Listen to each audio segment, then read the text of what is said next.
గత 3-4 వారాల నుంచి ధ్యానం చేస్తున్నాను. ఏంటిదంటే దేవుని పర్వతానికి ఎక్కదగిన అర్హత ఏముండాలి? మనకు తెలుసు కదా, ఈ లోకంలో గవర్నమెంట్ జాబ్ పొందాలంటే ఏం అర్హత కావాలో మనకు తెలుసు కదా. కొన్ని జాబ్స్, కొన్ని హోదాలు, కొన్ని పదవులు పొందుకోవాలంటే ఏమేమి అర్హతలు ఉండాలో మనకు తెలుసు కదా. ఈ లోకంలోనివి ఏ అర్హతలు గవర్నమెంట్కి సంబంధించి కానీ ఉన్నతమైన స్థాయికి సంబంధించి కానీ హోదాలు రావాలంటే ఎవరికి ఊరికే పిలిచి ఇవ్వరు. కొన్ని అర్హతలు ఉండాలి, కొంత కష్టపడాలి, కొంత ప్రయాసపడాలి, కొంత హార్డ్ వర్క్ చేయాలి. అలాగే పరలోకానికి, పరిశుద్ధ సన్నిధికి, పరిశుద్ధుడైన దేవుడు ఉండే సన్నిధికి మనం వెళ్ళాలంటే, ఆయన సన్నిధిలో మనం నిలవాలంటే, పరిశుద్ధ పర్వతం ఎక్కాలంటే యేసే నమ్ముకుంటే సరిపోదు, బాప్తిస్మం తీసుకుంటే సరిపోదు, ప్రతి ఆదివారం మందిరానికి వెళ్తే సరిపోదు, వాక్యం విని ఇంటికి వెళ్తే సరిపోదు. మన లైఫ్ ఉండాలి. లైఫ్ ఎలా ఉండాలనేది మనం ప్రతి ఆదివారం కూడా 3 వారాల నుంచి 4 వారాల నుంచి ధ్యానం చేస్తున్నాం. అయితే ఇప్పుడు ఈరోజు కూడా ఇంకొక అంశాన్ని మనం ధ్యానం చేయబోతున్నాం. లాస్ట్ వీక్ ధ్యానం చేసింది ఏమిటంటే, వ్యర్థమైన దాని మీద మనసు పెట్టొద్దు అని వాక్యం సెలవిస్తుంది. ఎంతోమంది భక్తులు వ్యర్థమైన దాని కొరకు ప్రయాసపడి పరుగెత్తి అవసరమైనవి, శ్రేష్టమైనవి, విలువైనవి పోగొట్టుకుని భ్రష్టుల చరిత్రలో నిలిచిపోయినట్టుగా మనం చూస్తున్నాం. కాబట్టి మనం అట్లాగా ఉండకూడదు అని మనం నేర్చుకున్నాం. అయితే ఈ వారంలో ఇదే 24వ కీర్తనలో 4వ వచనంలో ఏముందంటే, కపటముగా ప్రమాణం చేయకుండా ఉండాలి అని వాక్యం సెలవిస్తుంది. ప్రమాణం అంటే మనకు తెలుసు కదా, మన భాషలో దాన్ని చాలా రకాల పర్యాయ పదాలు, నానార్థాలతో మనం పిలుస్తుంటాం. ప్రమాణం చేయటము అంటే ఒక వ్యక్తికి మనము మాట ఇవ్వటం. కొన్ని సందర్భాల్లో కొన్ని ట్రాన్స్లేషన్లలో మనం చూస్తే ప్రమాణం అంటే శపథం చేయటము. కొన్ని దాంట్లో మనం చూస్తున్నట్లయితే ప్రామిస్ అని అనేక రకాలుగా ప్రమాణం అనే మాటకు అర్థము ఉన్నది. అయితే ప్రమాణం అనేది మనకు సంబంధించింది దాదాపుగా కాదు. ఎందుకంటే దేవుడు ఏమని చెప్తున్నాడంటే, మీరు ప్రమాణం అనేది చెయ్యొద్దు. మత్తయి సువార్త 5వ అధ్యాయం 33 నుంచి 37 వచనాల్లో మనం చదివినట్లయితే అక్కడ ఏముందంటే, మత్తయి సువార్త ఒకసారి నేను తీసి చదువుతాను, వినండి.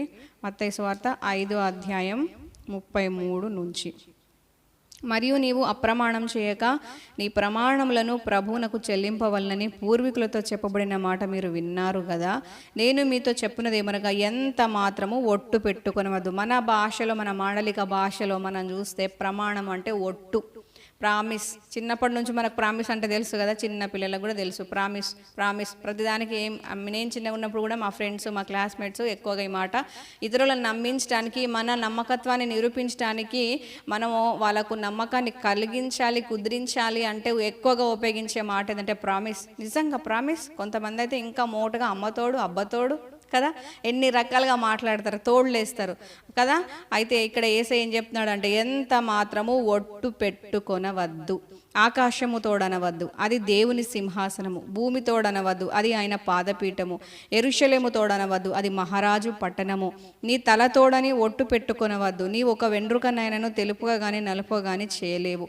మీ మాట అవునంటే అవును, కాదంటే కాదు అని ఉండవలను. వీటికి మించునది దుష్టుని నుండి పుట్టునది. దుష్టుడు అంటే ఫుట్నోట్లో ఏముందంటే కీడు అని అర్థం ఉంది. దుష్టుడు, కీడు కల్పించేవాడు, అపవాది. తర్వాత కీడు నుంచి అది వస్తుంది కాబట్టి, కీడుకు దారి తీస్తుంది కాబట్టి ప్రమాణం అనేది మీరు చేయాల్సిన అవసరం లేదు. అవునంటే అవును, కాదంటే కాదు. ఎవరైనా నమ్ముతలేరనే మాట వదిలేసే, నమ్ముతే నమ్ముకొని, లేకపోతే లేదు. వాళ్ళు నమ్మినంత మాత్రాన మనకు ఒరిగేది ఏం లేదు కదా. అందుకని మనం ఏం చేయాలంటే ఖచ్చితంగా బ్రతకాలి, మన సాక్ష్యం ఉండాలి. ఒకవేళ అన్యాయంగా మనల్ని నిందిస్తున్నారు, అన్యాయంగా నమ్మటం లేదు మన మాటను అబద్ధం చేస్తున్నారంటే వాళ్ళ సంగతి దేవునికి వదిలేస్తే దేవునికి వాళ్ళు లెక్క చెప్పుకుంటారు. అయితే మనం మాత్రం ఏం చేయాలంటే ప్రామిస్ చేయొద్దు, ప్రమాణం ఇవ్వద్దు. అయితే మనం అనుకుంటాం కదా, మేము క్రైస్తవులం, యేసయ్య నమ్ముకున్నప్పటి నుంచి ప్రామిస్ చేయడమే మర్చిపోయినాం, మేము ఒట్లు పెట్టడమే మర్చిపోయినాం, నా తోడు అనడమే మర్చిపోయినాం, అమ్మ తోడు అనడం మర్చిపోయినాం, మేము ఒట్లు వేసుకోవడం, తల మీద చేయి పెట్టుకొని ఆన పెట్టడం మేము మర్చిపోయినామని క్రైస్తవులు చెప్తూ ఉంటారు. కానీ మనకు తెలియకుండా ఏం చేస్తామంటే, ప్రమాణం అంటే దేవుని వాక్యం కూడా ఏం సెలవిస్తుందంటే మాట ఇవ్వటం. 15వ కీర్తనలో మనకు ఆ మాట కనిపిస్తుంటుంది. నీతిమంతుడు అనేవాడు ఏం చేస్తాడట అంటే, ప్రమాణం చేయగా నష్టం కలిగిన ఆ మాట తప్పడట. ప్రమాణం అంటే దానికి అర్థం, ఇంకొక అర్థం ఏంటిదంటే మాట ఇవ్వటం. మాట ఇస్తూ ఉంటాం కదా, ఎన్నో మాటలు ఇస్తాను, నేను ప్రామిస్ చేస్తలేను కదా అని ఎంత అవలీలుగా ఈజీగా తీసేస్తాం మనం. కానీ మనము ఒక వ్యక్తికి మనం మాట ఇస్తున్నామంటే మనకు తెలియకుండానే మనం ఏం చేస్తున్నాం, వాళ్ళ చేతిలో చిక్కుబడిపోతున్నాం. దేవుడు ఏమంటున్నాడు అంటే, పరుల చేతిలో నువ్వు మాట ఇచ్చి చెయ్యి ఇచ్చి చిక్కుబడ్డవేమో, తప్పించుకో అని చెప్పేసి దేవుడు చెప్తున్నాడు. ప్రమాణము, మాట ఇచ్చి తప్పే విషయంలో దేవుడు ఎంతో ఖచ్చితంగా మాట్లాడుతున్నాడు. ఎంత మాత్రమో మనం ప్రమాణం చేయొద్దు. ఒకవేళ ప్రమాణం చేస్తే, ఒకవేళ మాట ఇస్తే, ప్రమాణం అంటే మనకు అది కొత్తగా అనిపిస్తుంది కదా, నేను ప్రామిస్ అయ్యా, నేను ఒట్టు పెట్టుకోను, ఈ మాట నాకు సంబంధించింది కాదు, ఈ వాక్యం నాకు సంబంధించింది కాదు అని మనం అనుకుంటాం. కానీ మన భాషలోకి ఈ మాటను తర్జుమా చేస్తే, మాట ఇవ్వటం, ఒట్టు పెట్టుకోవడం, మాట ఇవ్వటం, ప్రమాణం చేయడం, ఇవన్నీ ఒకటే కోవకు చెందినవి. ఇతరులకు మనం మాట ఇస్తున్నామంటే జాగ్రత్త. మనకు శక్తి ఉందా, చేయగలిగిన సామర్థ్యం ఉందా, నిరూపించుకోగలిగిన సత్తా ఉందా లేదా ఆలోచించకుండానే, నేను ఇది చేస్తా, వచ్చే సంవత్సరం వరకు నేను ఇది చేసి చూపిస్తా చూడు, నీకు ఇది కొనిస్తా చూడు, నేను ఇది జరిగిస్తా చూడు అని చెప్పేసి మనం ఏం చేస్తామంటే మాట ఇస్తాం. నేను చేస్తా, నువ్వు బేఫికర్గా ఉండు, నువ్వేం బాధపడొద్దు, నేను చేస్తా, నేనున్నా కదా అని చెప్పేసి ఎన్నో మార్లు మాట ఇస్తాం. మనము దేవునికి మాట ఇచ్చినా తప్పే వారంగా ఉండొద్దు, మనుషులకు మాట ఇచ్చినా తప్పే వారంగా ఉండొద్దు. జీవిత భాగస్వాములకు కానీ, కన్నవారికి కానీ, ఇంకెవరికి కానీ, మనల్ని కన్నవారికి కానీ, మనం కన్నవారికి కానీ మన మాట ఇచ్చి ఎక్కడ తప్పే వారంగా ఉండొద్దు. మాట ఇచ్చి తప్పడం అనేది దేవుని దృష్టికి అసలు ఇష్టమైంది కాదు. అవసరం అనుకుంటా నువ్వు మాట ఇయ్యకు. ఏం చెప్తున్నాడు దేవుడు ఇక్కడ?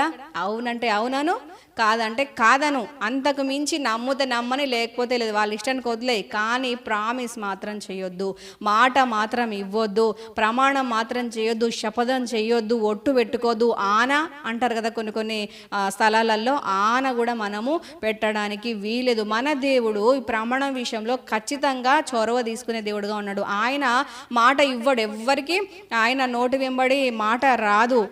మాట ఇవ్వటం అంటే ప్రమాణం చేయడం చేయడు. ఒకవేళ ఆయన మాట ఇచ్చాడే అంటే 1000 తరాల వరకైనా ఆయన జ్ఞాపకం చేసుకునే దేవుడు ఉన్నాడు. నువ్వు ఒకవేళ మాట ఇచ్చి నెరవేర్చలేని స్థితిలో ఉంటే మాట ఇవ్వకు, మాట ఇవ్వకుండానే మాట్లాడు అని చెప్పేసి దేవుడు చెప్తున్నాడు. ఎంతోమంది భక్తులు మాట ఇచ్చి తప్పిపోయిన స్థితిలో బైబిల్ గ్రంథంలో మనకు కనిపిస్తారు. అది దేవునికి ఇష్టం లేని పని.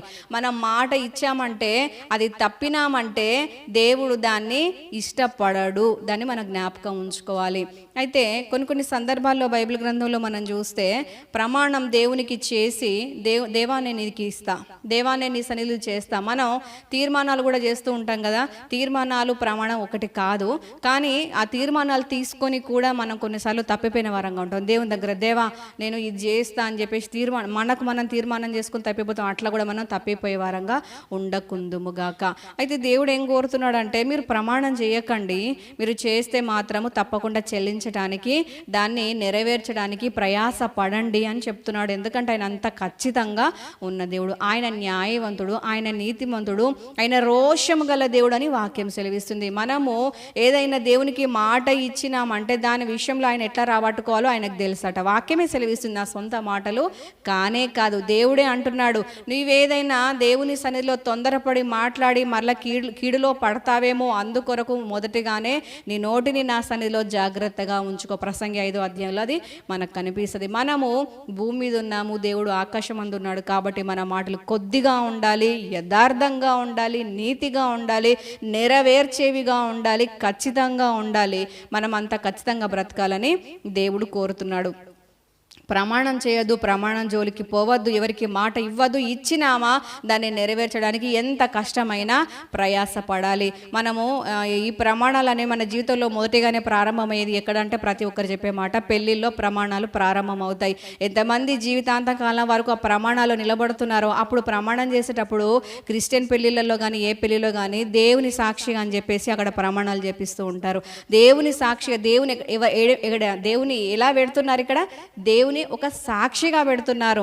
దేవుని సాక్షిగా పెట్టుకొని ప్రమాణాలు చేసుకొని తప్పిపోయే వాళ్ళు, అసలు ఆ ప్రమాణాలు జ్ఞాపకం కూడా ఉంచుకోకుండా తప్పిపోయే వాళ్ళు ఎంతో మంది ఉంటారు కదా.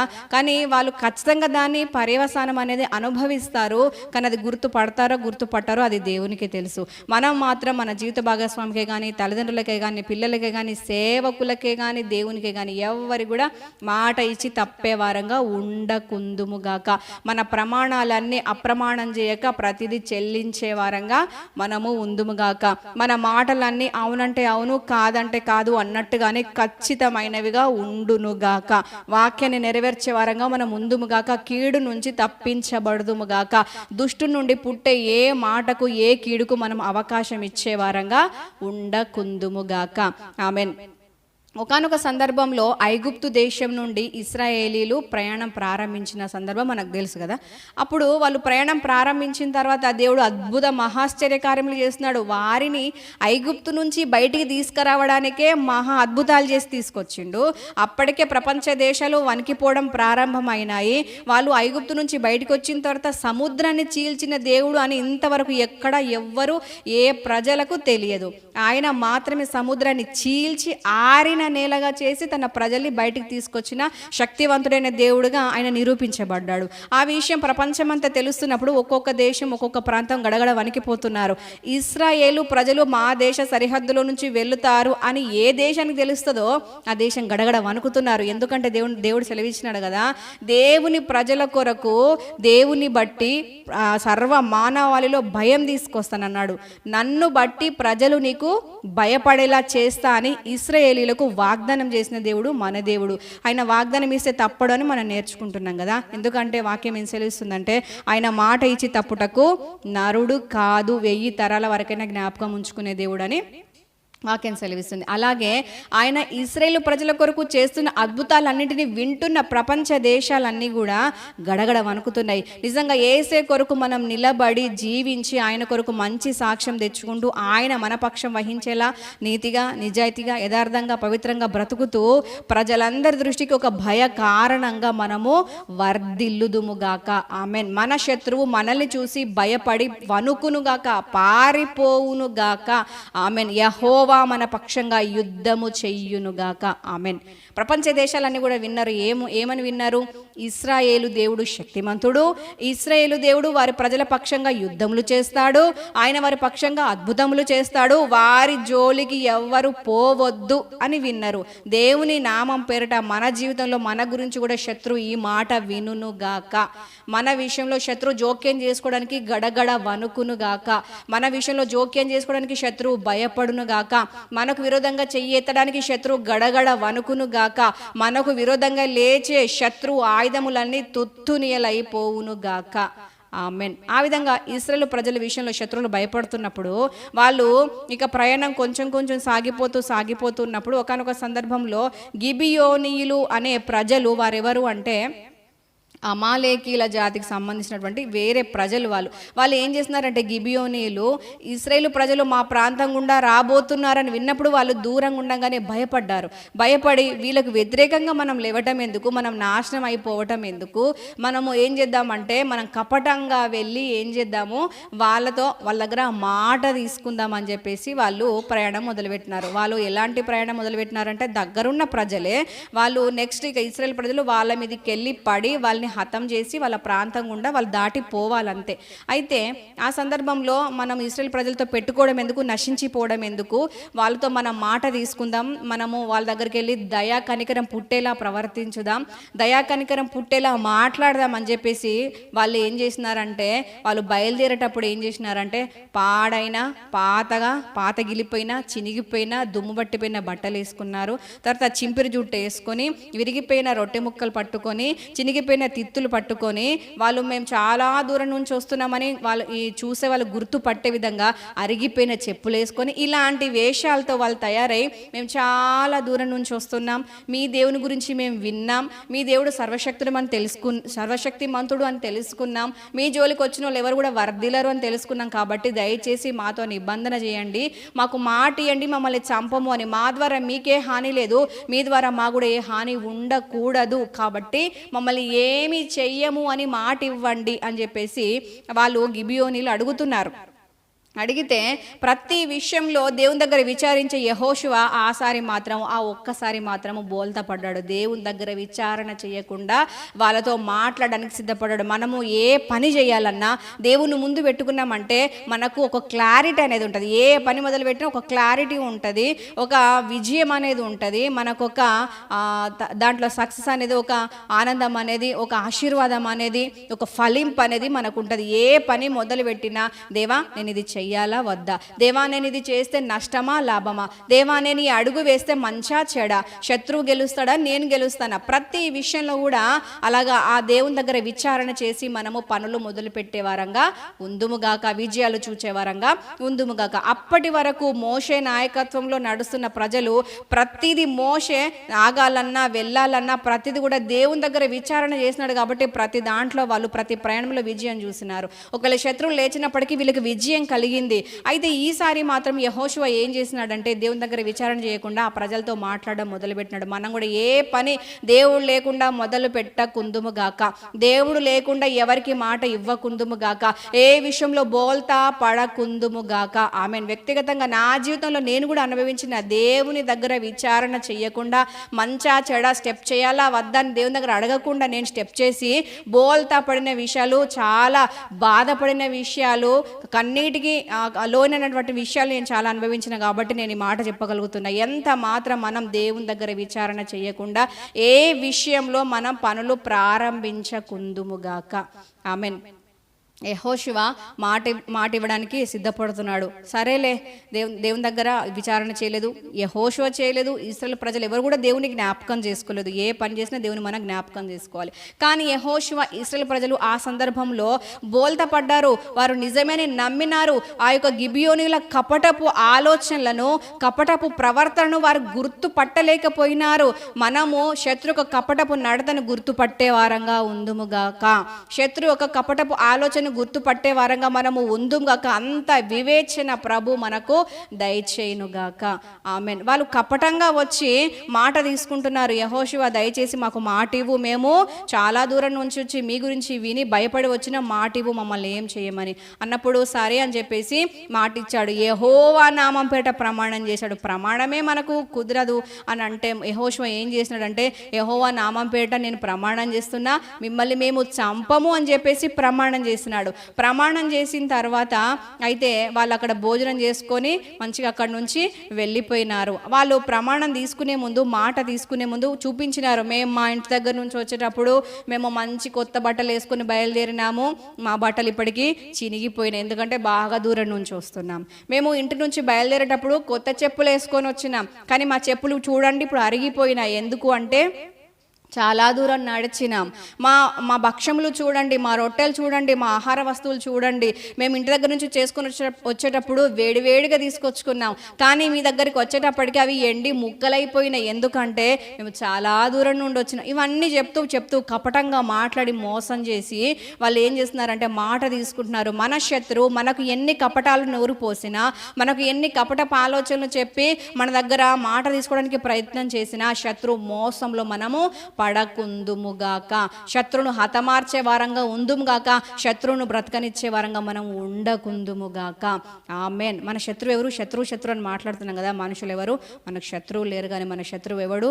ఒక్కడే, వాడు అపవాదైన సాతాను. వాడు ఓడిపోయిన వాడే. వాని ఎక్కడ దయతలచద్దు, వాని ఎక్కడ కనికరపడద్దు, వాని ఎక్కడ మన జీవితంలో ఉండనివ్వదు. ఎప్పటికప్పుడు వాని తరుముతూ మనం ఉందుముగాక, వానికి లోబడకుందుముగాక, వాని జయించుదుముగాక.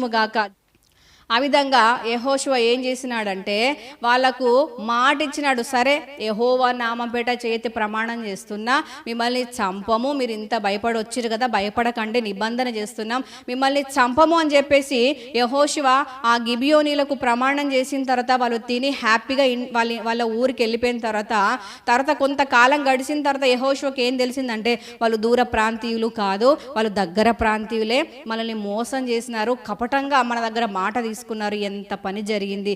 యెహోవా దగ్గర విచారణ చేయలేదు. మనము శత్రువులకు మనం అవకాశం ఇచ్చినాం. శత్రువుకు అవకాశం ఇస్తే ఏమవుతుందంటే మళ్ళీ మనకే మన పక్కలో బల్లెంలాగా, మన కళ్ళల్లో పొగలాగా, మన పళ్ళల్లో పులుసులాగా, మన కాళ్ళకు ముళ్ళులాగా శత్రువు అనేవాడు మనకే ఉరిలాగా మారతాడు. ఎంత మాత్రం శత్రును మన జీవితంలో దయతలచి ఉండనివ్వకుందుముగాక. ఆమేన్. యెహోషువ వాళ్ళని మళ్ళీ పిలిపిస్తాడు. మీరు ఎంత మోసం చేసినారు, మమ్మల్ని కపటంగా మాట్లాడి కపటంగా ఆలోచన చేసి మా దగ్గర మాట తీసుకున్నారని చెప్పేసి యెహోషువ బాధపడతాడు.